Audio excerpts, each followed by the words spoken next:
Ya tiri kuno kwa Glare hapo. Ndio tikushema kuti Glare studio mayake mufumba Glare ni kuno machini ya rara. Ya mundu wakupulikaso para mkuleko da nyimbo mabiti ni biwa kama nipulikisi. Ya so wanipangana ukapita utati swepo nyimbo niliepo nikilepo. Okay, unipulikisi. Mwanakazi kusaka ine wapatima kusaka ine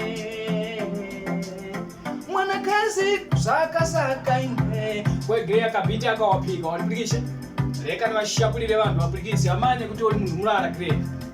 Ya ndiyo studio ina kuti vanyino uchukira mwene muno nyimbo zawo zikuta pachanya maiki vene chinangu vene njani vene mborwe vene Mr. Smart ose orekodera mwe muno na fanzi inandi ya Chinyamata ni mu ndiyo studio yetu ya Chinyamata hiyo.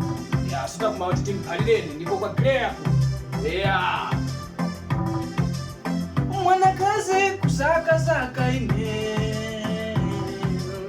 wapatima kusaka ine lero ndamupeza